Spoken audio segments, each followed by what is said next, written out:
பேசுங்கண்ணா. வணக்கம். வணக்கம். சமூக ஆர்வலரும் அரசியல் விமர்சகருமான என்சி பிரகாசம் அவர்களே, இன்று ஒரு கேள்வி. இப்பொழுது தேர்தல் களம் சூடுபிடித்துக் கொண்டு வருகின்றது. இந்த நேரத்திலே, இப்பொழுது இந்த சமயத்திலே தேர்தல் ரேஸில் எந்த கட்சி யார் முன்னிலையில் இருக்கிறார்கள் அப்படிங்கிறத உங்களுடைய கருத்துக்களை நேயர்களுக்காக பகிர்ந்து கொடுங்க. வணக்கம். அதாவது இப்ப இருக்கிற அந்த சூழ்நிலையில இந்த கள நிலவரம்ங்கிறது மக்கள் கிட்ட பரவலா மக்களோட மனநிலையை அனலைஸ் பண்ணி சொல்லணும். கண்டிப்பாங்க. ஏன்னா ஏற்கனவே பாராளுமன்ற தேர்தலில் 40க்கு 40 திமுக கூட்டணி வரும்னு நாங்க சொல்லியிருக்கிறோம். அதே மாதிரி 100% சரியா கணிச்சு சொன்னோம். ஆனா இப்ப இருக்கிற இந்த சூழ்நிலையில பாத்தீங்கன்னா அனைத்து இந்திய அண்ணா திமுக, அதாவது எடப்பாடி அவர்கள் முன்னிலை வகிக்கிறார். எப்படின்னு கேட்டீங்கன்னா, அதாவது அனைத்து இந்திய அண்ணா திமுகங்கிறது ஒரு மாபெரும் தொண்டற்படை கொண்ட ஒரு கட்சி. அதாவது ஒரு உங்ககிட்ட ஒரு இது சொல்றேங்க. எது நீங்க ஜென்ரலான ஒரு விஷயத்த சொல்லுங்க. எந்த கட்சியும் சார்ந்து சொல்ல வேண்டாம். இப்ப இருக்கிற கள நிலவரம் என்ன அப்படிங்கிறத எந்த ஒரு கட்சியும் சார்ந்தவரா நீங்க சொல்ல வேண்டாம், பொதுவா சொல்லுங்க. இல்ல, நம்ம சொல்ற விஷயமே பொதுவாதான். ஏன்னா நம்ம எந்த கட்சியை சார்ந்தல. ஆனா உங்களுக்கு விரிவான ஒரு விளக்கம் கருத்து வேணும் இல்லையா? கண்டிப்பா கண்டிப்பா. சும்மா பொதுப்படியா சொல்ல முடியாது. அதனால நான் என்ன சொல்றேன்னா, அனைத்து இந்திய அண்ணா திமுகங்கிறது ஒரு மாபெரும் தொண்டர்படையை கொண்ட ஒரு கட்சி. அதே மாதிரி திமுகவும் ஒரு பெரிய தொண்டர்படையை கொண்ட கட்சி. பெரிய இயக்கங்கள். இந்த இரு கட்சியுமே பெரிய கட்சி. இது இல்லாம நாம் தமிழர் கட்சிங்கிற ஒரு கட்சி கிட்டத்தட்ட ஒரு 2-3 எலெக்ஷனா ஓரளவுக்கு ஒரு கணிசமான ஓட்டு வங்கியை கொண்டு வந்தாங்க. ஆனா இப்ப புதுசா நடிகர் விஜய் தமிழக வெற்றி கழகம்னு ஒரு கட்சி உள்ள வந்திருக்குது. இப்ப அது என்னன்னா, சினிமாங்கிற ஒரு மாய தோற்றத்தினால இளைஞர் படை அது மூழ்கடிச்சு, எப்படி போனும் கையுமா அந்த போன்லயே மக்கள் உலகத்தை கொண்டு போன மாதிரி சினிமா அப்படிங்கிற ஒரு மாய தோற்றம் இப்ப இளைஞர் மனதில் இருக்கிறதுனால அது ஒரு பெரிய வெற்றி அடைங்கிற மாதிரி ஒரு தோற்றம் உருவாயிருக்கிற வழியா. ஆனா உண்மையான அந்த ஓட்டு வங்கி இருக்கிறது அண்ணா திமுக, திமுக இவங்க 2 பேர்கிட்ட மட்டும்தான் இருக்குது. இப்ப அண்ணா திமுக எப்படி ஜெயிக்கும், அதாவது முன்னிலையில இருக்குது அப்படின்னு பாத்தீங்கன்னா, அண்ணா திமுக ஜெயலலிதா அம்மையார் இறந்ததுக்கு அப்புறமா உடஞ்சி போயிடுச்சு. இப்ப என்ன ஆச்சுன்னா, அண்ணா திமுக அப்படிங்கிற கட்சி கொஞ்சம் கொஞ்சமா ஒண்ணு சேர ஆரம்பிச்சிருச்சு. இப்ப பிஜேபி, அண்ணா திமுக முழுமையா ஒண்ணு சேர்ந்துருச்சுன்னு நினைக்கிறீங்களா? கண்டிப்பா சேரும். இல்ல, இப்ப சேர்ந்துருச்சுங்களா? இப்ப இந்த நிலவரம், இன்னைக்கு நிலவரம் இப்படி அண்ணா திமுக ஒரு ஒன்றிணைந்த கட்சியா மாறிடுச்சுன்னு நினைக்கிறீங்களா? கண்டிப்பா இன்னும் மாறும்னா நிறைய பேர் சேர போறாங்க. இது ஒரு அரசியல் சாணக்கியத்தனம். நீங்க நினைக்கிற மாதிரி சேர மாட்டாங்கிறதெல்லாம் கிடையாது. எல்லாருமே சேர போறாங்க. இதுல என்ன நடக்குதுன்னா, இப்ப இருக்கிற அண்ணா திமுகவோட பாஜக இருக்குது. பாஜக பெரிய ஓட்டு வங்கி இல்லைனாலும் அதிகார பலம் இருக்கிறது, பண பலம் இருக்கிறது. இது 2ம் இருக்கிறது. அடுத்தது அண்ணா திமுகவிற்கு ஓட்டு வங்கி இருக்கிறது.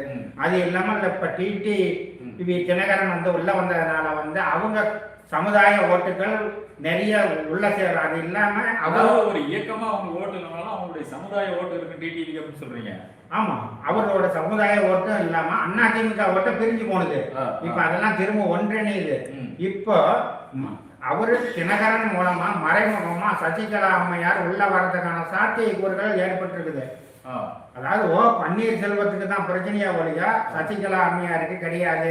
இப்ப டிடிவிக்கு தனியா ஒரு ஓட்டு வங்கி, சசிகலாவுக்கு தனியா ஓட்டு வங்கி இருக்கிறது 2 ஒண்ணுதான். அப்படி இல்லை.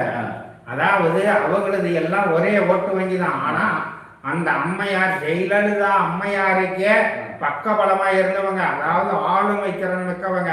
அந்த அம்மையார் உள்ள வந்திருந்தா இன்னைக்கு செங்கோட்டையும் போயிருக்க மாட்டார்.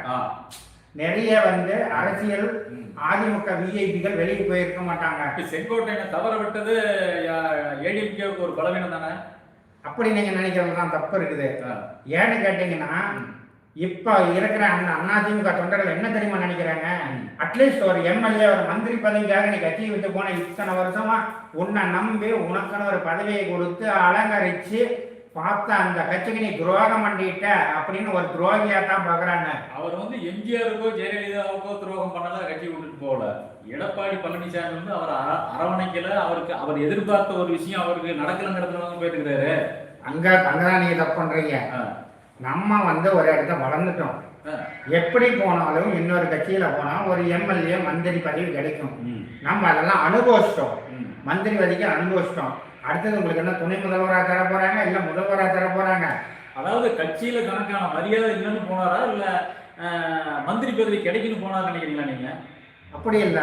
இவர் வெளியே போவாம சரி போயிருந்தாலும் நான் வேற கட்சியில இணையாம வீட்டோட அமர்ந்துகிட்டு அந்த கட்சிக்காக சப்போர்ட் பண்ணியிருந்தாருன்னா கண்டிப்பா அவருக்கு ஒரு எதிர்காலம் உண்டு. ஏன்னா சசிகலா அம்மையார் இன்றில்லை எனும் என்றோ ஒரு நாள் அனைத்து இந்திய அண்ணா திமுகலே அடி வைக்கத்தான் போகிறார், ஆளுமை செலுத்தத்தான் போகிறார். இந்த எந்த மாற்று கருத்தும் கிடையாது. பொறுத்திருந்து பாருங்கள்.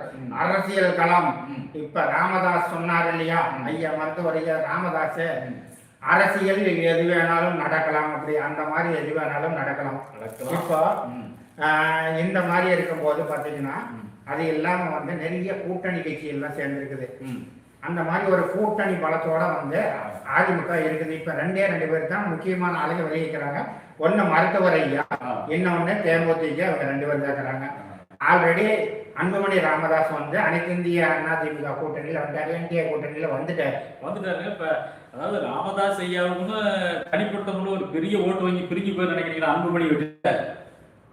அதாவது மக்கள் வந்து அதாவது அந்த வன்னிய சமுதாயம் வெளிச்சுக்கிச்சு.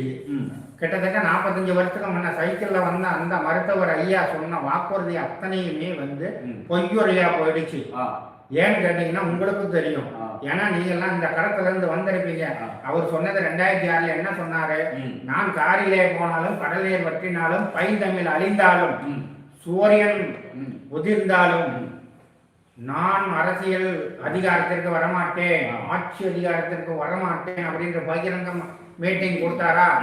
என்னை தவிர எனது குடும்பத்தில் யாருமே அரசியல் அதிகாரத்துக்கு ஆட்சி அதிகாரத்திற்கோ வரமாட்டார்கள், கட்சி பதவிக்கு வரமாட்டார்கள். அன்றைய காலகட்டத்தில் சொன்னாரு. இன்றைய அரசியல் சூழ்நிலை அவரை வந்து இப்படி மாற்றி நாமளும் அரசியலுக்குள்ள அதிகாரத்துக்கு வரணும் கூட உருவாக்கிடலாம் இல்லைங்களா? அன்னைக்கு சொன்ன நிலைமை வேற. இன்றைய அரசியல் போக்கு அவர் அந்த மாதிரி மாற வச்சிருக்கலாம் இல்லைங்களா? சரி மாறிடுச்சு, அதே ஒத்துக்கிறோம். தேன் அழிக்கிறவங்க புறங்கைய நக்காமலா இருப்பாங்க, அதை நாங்க ஒத்துக்கிறோம். உங்க வாரிசு அன்புமணியை கொண்டு வந்தீங்க. திரும்ப வந்த புதுசா, அதாவது எனக்கு தெரிஞ்சு சினிமா நடிகை காந்திவதி அம்மாவை தெரியும். அவங்க நிறைய குணச்சித்திர வேடத்துல நடிச்சிருக்கிறாங்க. ஆனா இப்ப வந்திருக்கிற அந்த காந்திமதி அக்காவை தான் அந்த பாமகவோட பிரச்சனைக்குரிய கேரக்டர்.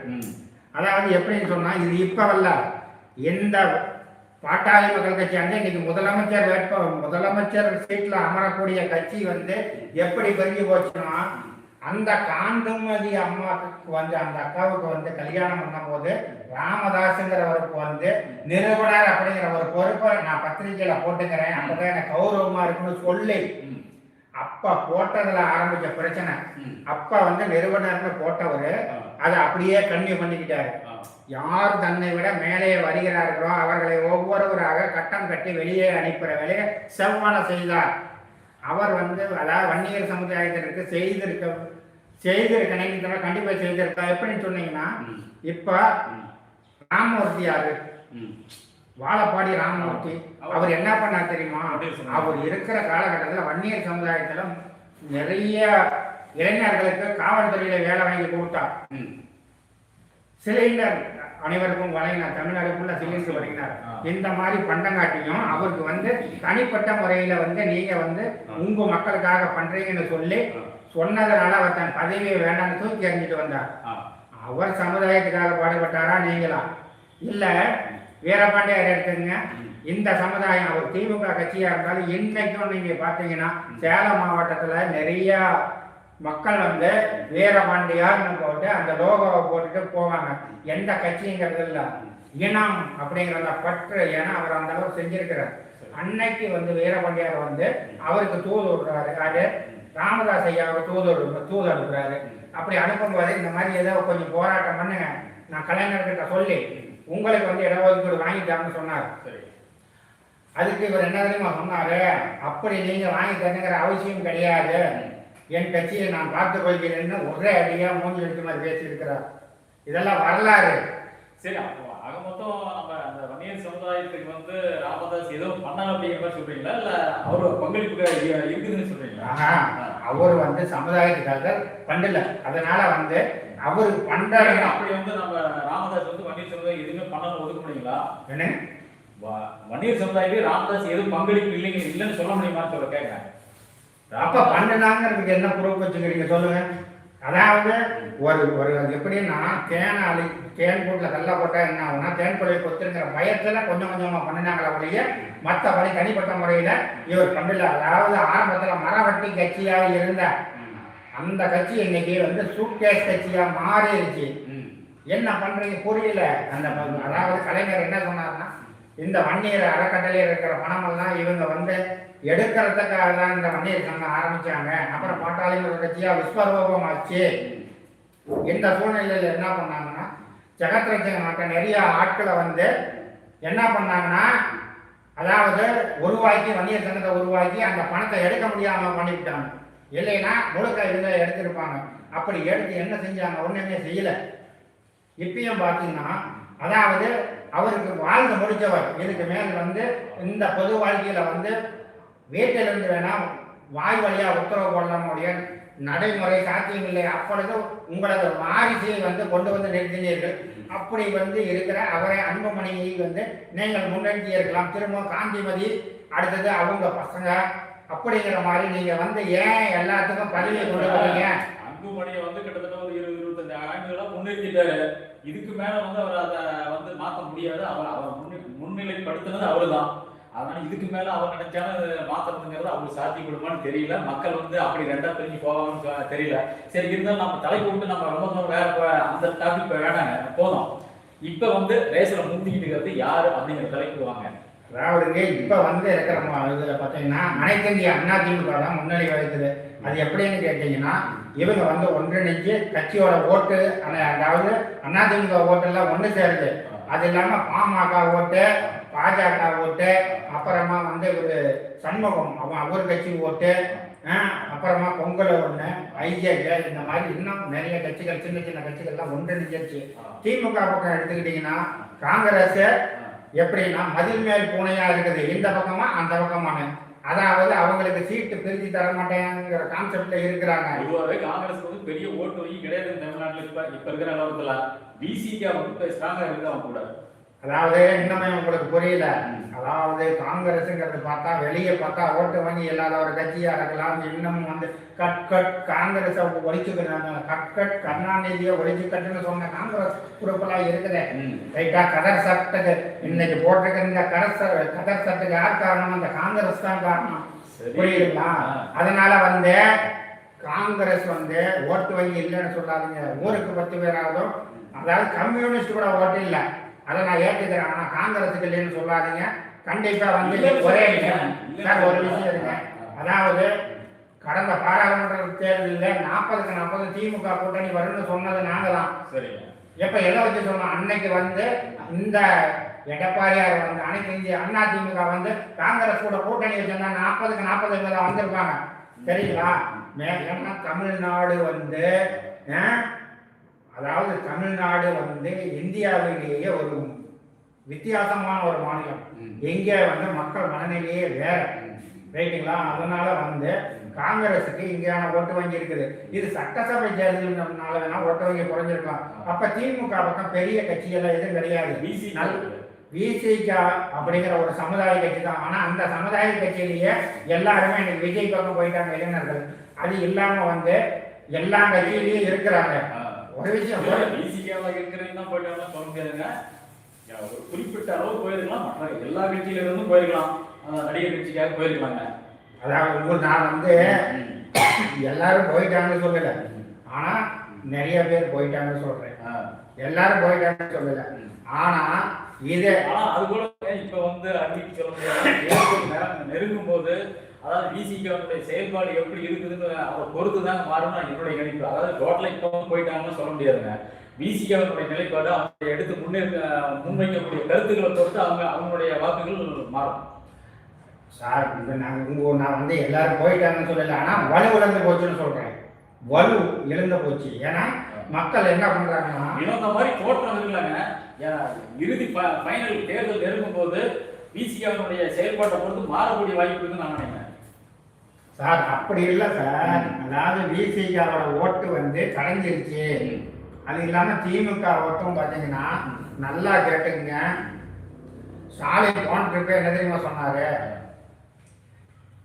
இந்துக்கள் போடும் ஓட்டால் நான் வெற்றி பெற வேண்டிய அவசியம் கிடையாது. அப்படி வெற்றி பெற வேண்டிய அளவுக்கு திராவிட முன்னேற்ற கழகம் தரம் தாழ்ந்து போய்விடவில்லை என்று சொன்னார். நல்ல ஞாபகம் வச்சுக்கீங்க. ஸ்டாலின் சொன்னது இது. அதாவது முதல்வர் ஸ்டாலின் சொன்ன வாசகம் இது.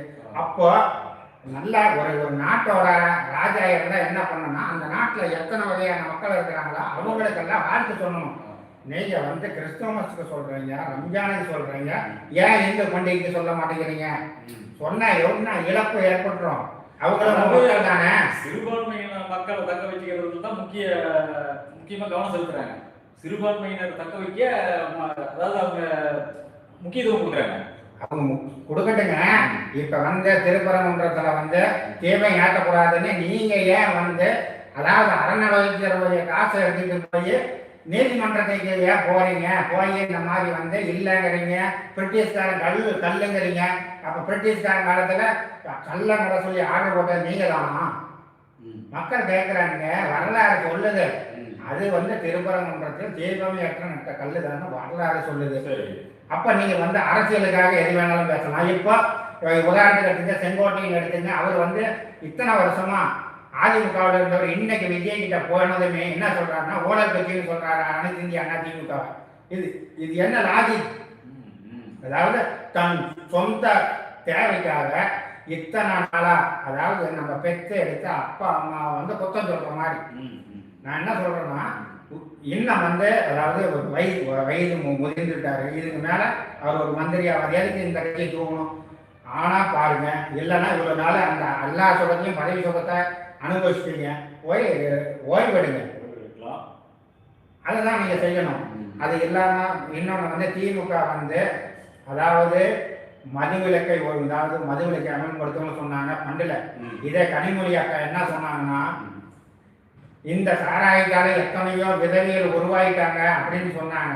கடைசியா என்ன இப்ப சொல்றாங்கன்னா, மத்திய அதாவது ஒன்றிய அரசு வந்து போதிய நிதி கொடுத்திருந்தால் நாங்கள் ஏன் மதுவிலக்கை அமல்படுத்தாமல் இருக்கிறோம்? அவர்கள் பணம் கொடுக்காதனால் இங்கே பட்ஜெட்டு போட பணம் பத்தல. அதனால வந்து நாங்க வந்து மது விற்பனையை வந்து நடைமுறைப்படுத்திட்டு இருக்கிறோம் அப்படின்னு சொல்றாங்க. நல்ல விஷயம்தான்.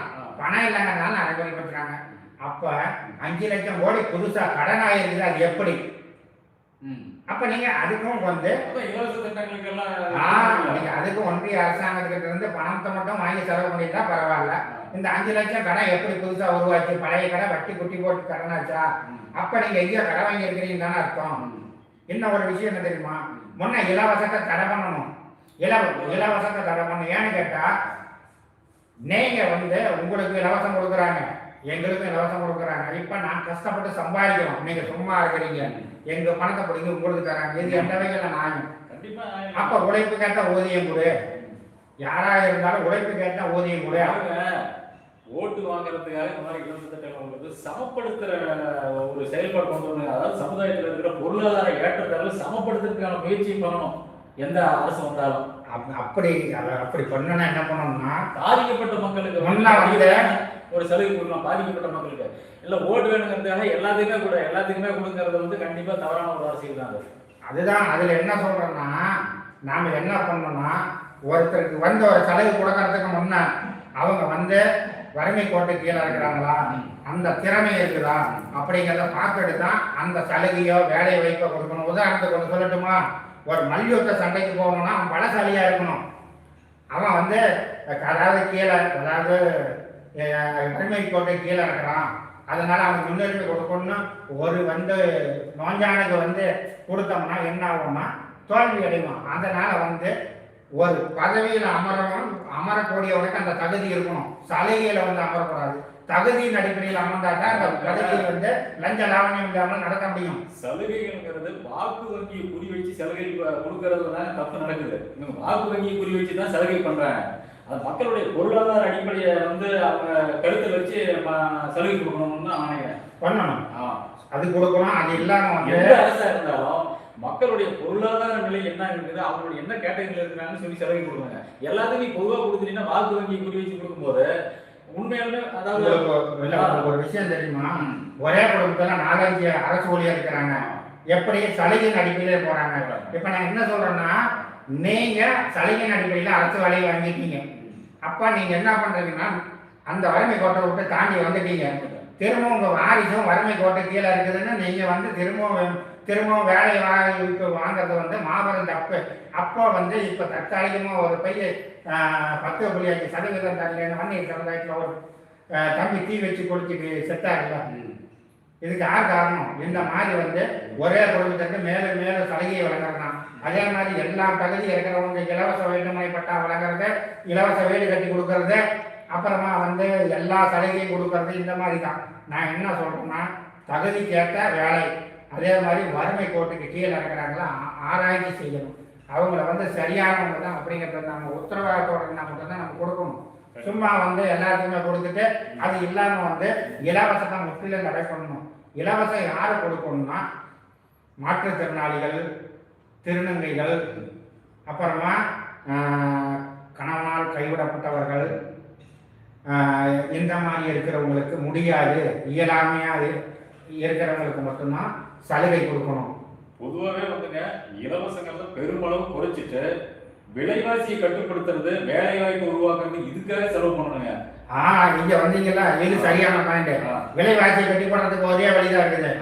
என்ன வழி தெரியுமா? நாம் இருவர் நமக்கு இருவர். ஒரு குடும்பத்துல 2 குழந்தைங்க மேல பெற்றக்கூடாது. அப்படி பெற்றுக்கிட்டா அந்த குழந்தைக்கு அரசு சலுகை எதுவும் இருக்கக்கூடாது அப்படிங்கிற ஒரு சரியான முறையான திட்டத்தை அமல்படுத்தணும். இது வந்து கிட்டத்தட்ட மக்களே நிலைமை வந்துட்டாங்க. நீங்க வந்து பெற்றுக்கு சொன்னாலும் பெற்று கண்டிஷன்ல இல்ல. அவங்க கிட்டத்தட்ட 1, 2 அந்த அந்த அந்த லெவலில் அதெல்லாம் வந்துருச்சிங்க.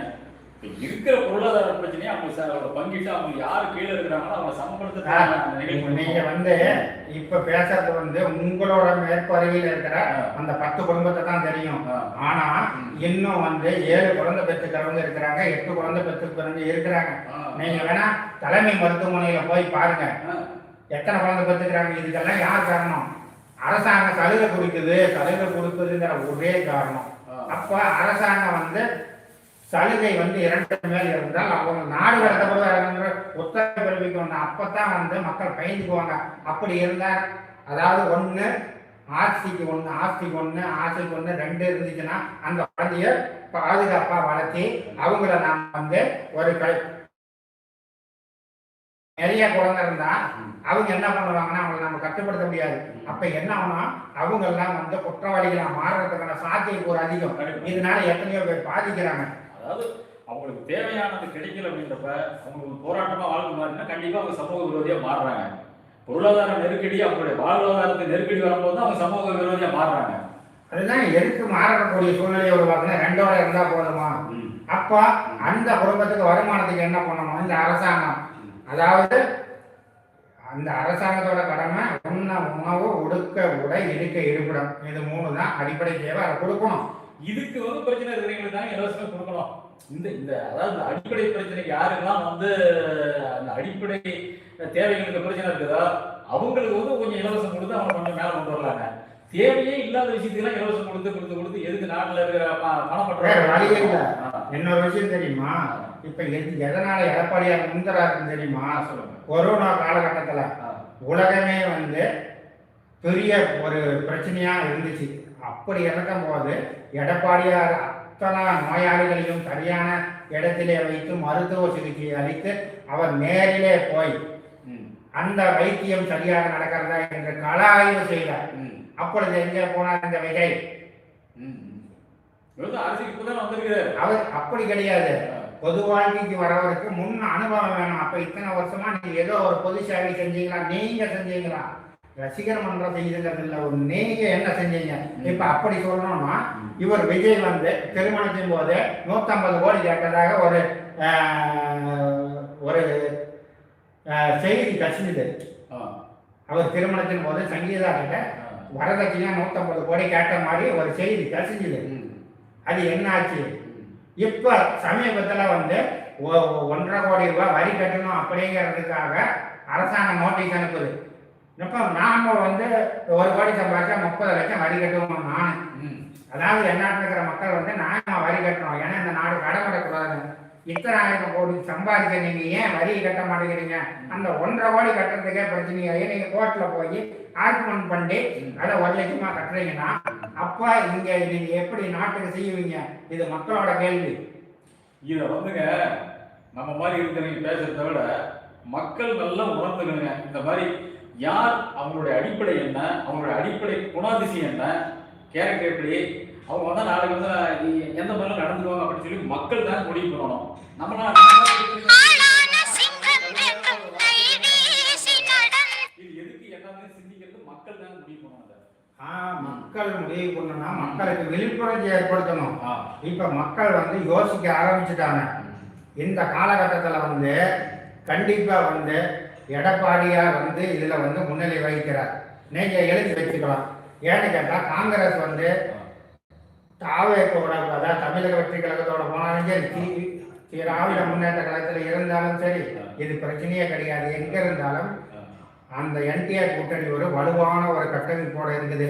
கூடிய விரைவில் வந்து தேமுதிக வந்து கண்டிப்பா அவர்கள் வந்து கேப்டனோட பேரை காப்பாற்றணும்னா என்டிஆர் கூட்டணியில வந்தா மட்டுமே கௌரவமான ஒரு சீட்டை ஜெயிக்க முடியும். அவங்க இப்ப எவ்வளவு சீட்டு கேட்கறாங்க, என்ன எப்படி நடைமுறை போயிட்டு இருக்குது? அதாவது இப்ப இருக்கிற அவங்க 15 சீட்டு ஒரு எம்பி சீட்டு கேட்கறாங்க. இந்த கண்டிஷன்ல இவர் வந்து ஒரு 6 சீட்டு தர மாதிரி இருக்குது. சட்டசபை தேர்தலில் 6, ஒரு எம்பி சீட்டும் தர மாதிரி இருக்குது. 2, 3 கூடலாம் குறையலாம். இவ்வளவுதான். அதாவது பெருசா பண்ணோம்னா கட்சியோட ஒரு மாபெரும் ஒரு ஓட்டு வங்கி இருக்கணும். இப்ப எல்லாம் குறுகி போச்சு. ஏன்னா அந்த கட்சியில இருந்த முக்கியமான தலைவர்கள்லாம் மாற்று கட்சிக்கு வந்துட்டாங்க. ஏன்னு கேட்டா தலைவன் எவ்வளியோ தொண்டன் அவ்வளிங்கிற மாதிரி வந்து அவர் கேப்டன் இல்லாதனால அந்த கட்சி வந்து ஒரு வலிவில்லாம போச்சு. அவர் வந்து கேப்டனா இருக்கிற வரைக்கும் மக்கள் வந்து அந்த அவரோட பயணிப்பாங்க. கேப்டன் இல்லைங்கிறப்ப கண்டிப்பா சேசலுக்கு தான் போகும். அது பழகினதாங்க அடையத்துல வந்து எந்த மாட்டு கருத்தும் கிடையாது. இப்ப ஏதோ அவங்க ஏற்கனவே இருந்தாரு அப்படிங்கிற ஒரு இதுக்காக ஒரு சிலர் வந்து ஒரு குறிப்பிட்ட ஓட்டர்ஸ் தான் அவங்க கூட இருப்பாங்க. அதை அனுசரித்து தான் அவங்களும் வந்து சீட்டு கேட்கணும். ஆனா கேப்டன் எனக்கு தெரிய வந்து நடிகர்கள் வந்து கேப்டன் நிறைய செஞ்சார் இல்லையா? கொஞ்சம் இல்ல, மக்கள் நிறைய மக்களுக்கு செஞ்சார். என்னைக்குமே ஒரு இயல்பா மக்கள் மேல பற்று உள்ளவருங்க. உண்மையான பற்று, நடிச்சவர் கிடையாது. கேப்டன் வந்து நடிச்சவர் கிடையாது. மக்கள் மேல பற்று இருக்கிற மாதிரி ஒரிஜினலா அவர் வந்து எப்பவுமே மக்கள் மேல, பொதுமக்கள் மேல ஒரு பற்று எம்ஜிஆர் மாதிரி அவரும் இருந்திருக்கு. அதனாலதான் மக்கள் வந்து அவரை கொண்டாடுறாங்க. அப்புறம் பாத்தீங்கன்னா நாம் தமிழர் கட்சி என்ன ஆச்சுன்னா, அதாவது யாரா இருந்தாலுமே அரசியலுக்கு வரவங்க எல்லாருமே ஒரு பதவி, ஒரு பொருளாதாரம் அப்படித்தான் வராங்க. இப்ப அரசியல் வந்து வியாபாரமா மாறி போச்சு. அந்த சூழ்நிலையில கிட்டத்தட்ட 10 வருஷமா வந்து அந்த கட்சியில இருந்துட்டு நிறைய செலவு பண்ணிட்டாங்க. இப்ப அவர் சீமான் என்ன செய்யணும்னா, கண்டிப்பா ஏதோ ஒரு கூட்டணி அமைச்சு குறைஞ்சபட்ச சீட்டையாவதும் செவிச்சு அவங்கள சட்டசபைக்கு அனுப்புனா தான் அந்த கட்சியில இருக்கிறவங்க வந்து அடுத்த கட்டம் நகர்வுக்கு வர முடியும். இல்லைன்னா எதுவும் பண்ண முடியாது. அதை விட்டுட்டு நான் தான் ராஜா, நானே ராஜா, நான் மட்டும்தான் ராஜாவா மாறிடுவார். ஏன்னா கட்சியில இருந்து படிப்படியா அந்த தம்பி படிகள்லாம் விலக ஆரம்பிச்சிடுவாங்க. என்ன பண்ணுவாங்க, இவருக்கு வந்து பொருளாதாரம் இருக்குது, சப்போர்ட் இருக்குது, புகழ் இருக்குது, பேர் இருக்குது, இவரை வாழ்ந்துவாரு. கூட நம்பி இருக்கிறவங்களுக்கு என்ன ஆதாரம், பொருளாதாரம், வாழ்வாதாரம் எல்லாருமே ஒரு கட்டத்துக்கு மேல செலவு செஞ்சு கொள்கைக்காகவோ கோட்பாடுக்காகவோ செலவு பண்ணிட்டு இருக்கிற அளவுக்கு யாராவது முடியுமா? அவங்களால தொடர்ந்து இருக்க முடியுமா? தொண்டர்களால முடியாது. அதனால வந்து தொண்டர்கள் வந்து தன் பாதுகாப்பு, தன் குடும்ப பாதுகாப்பை நோக்கி போயிடுவாங்க. பொருளாதார பாதுகாப்பு வேணும் அவங்களுக்கு. வந்து அடுத்த கட்டத்துக்கான ஒரு அதிகார பகிர்வு, அதிகாரம் வேணும் அவங்களுக்கு. ஓரளவுக்கு இருந்தால் தான் அவங்க செயல்பட முடியும். எதுவுமே இல்லாம தொடர்ந்து எவ்வளவு நாளைக்கு. அதனால வந்து இப்ப 4 முனை போட்டி இருக்குது. என்டிஏ, அப்புறமா பாத்தீங்கன்னா திராவிட முன்னேற்ற கழகம், டிவிகே, தமிழக வெற்றி கழகம், நாம் தமிழர் கட்சி, இப்படி 4 முனை போட்டி இருக்குது. இதுல முன்னாவது வந்து அனைத்து இந்திய அண்ணா திமுக என்டிஏ கூட்டணி, 2வது இடத்துல வந்து திராவிட முன்னேற்ற கழகம், 3வது இடத்துல தமிழக வெற்றி கழகம், 4வது இடத்துல நாம் தமிழர் கட்சி இருக்குது. இதுதான் இருக்குது.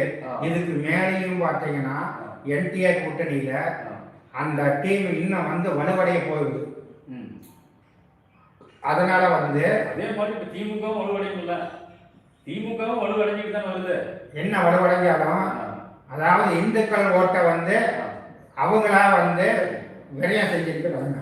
இந்துக்கள் ஓட்டை வந்து அவங்க வந்து அவாய்ட் பண்ணிட்டு ஜெயிக்க முடியாதுங்க, யாரும் ஜெயிக்க முடியாதுங்க. ஏன்னா இந்துக்கள் நாட்டில் வந்து இந்துக்களே எனக்கு வேண்டாங்கிறத வந்து கண்டிப்பா அது வந்து ஒரு அறியணும் தான் சொல்லணும். அப்ப நீங்க சொல்லணும்னா அப்ப வன்னியர் சமுதாய ஓட்டம் முழுக்கவே வந்து இப்ப வந்து முன்ன ஆட்சியில வந்து அதிமுக இருக்கும்போது 10.5% வன்னியருக்கு வந்து இடஒதுக்கீடு கொடுத்தாங்க.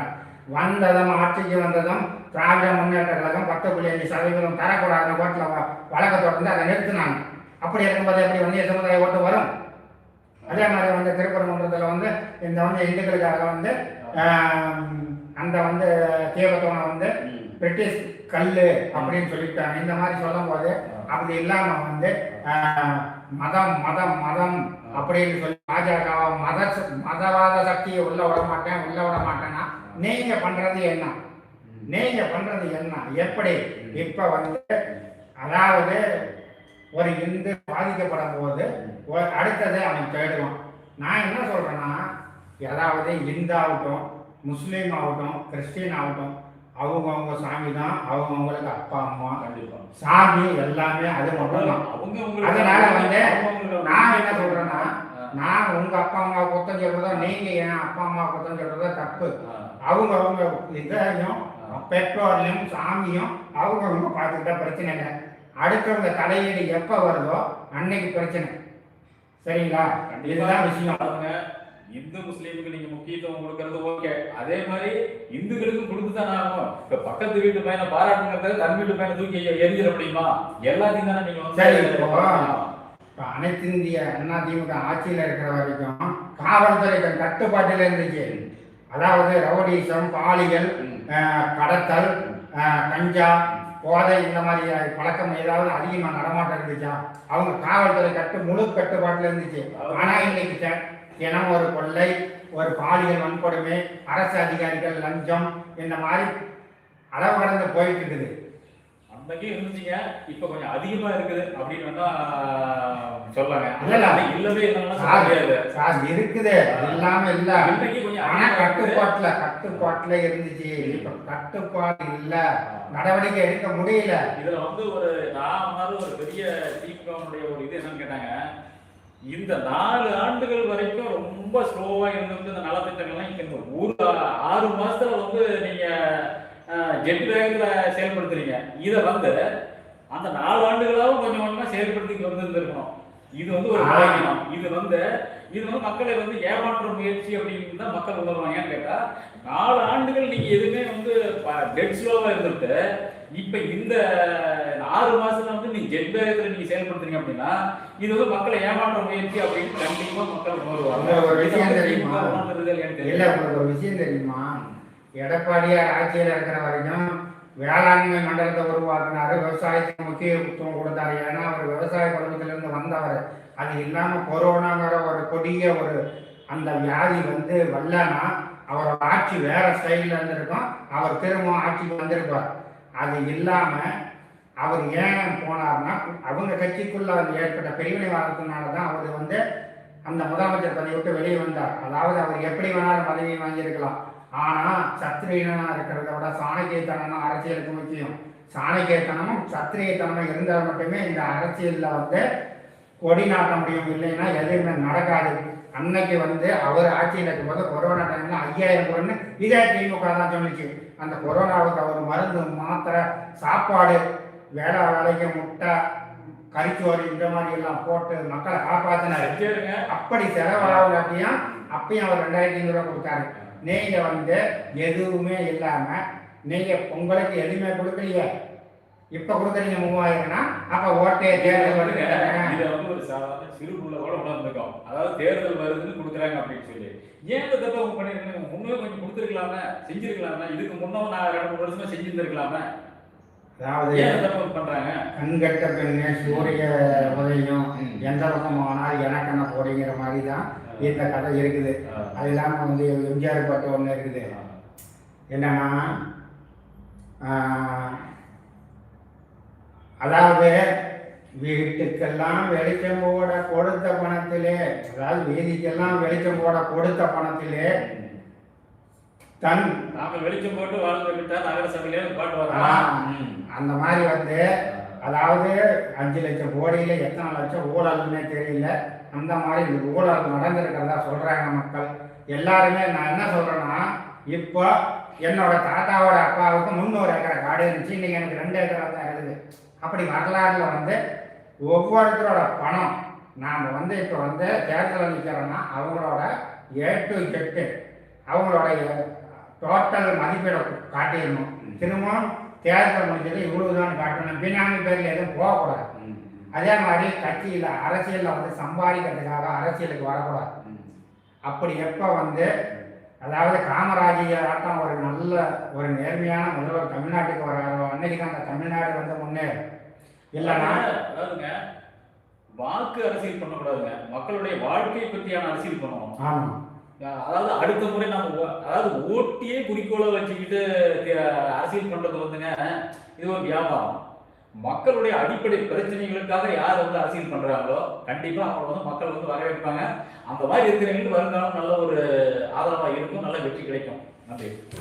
நன்றி, வணக்கம்.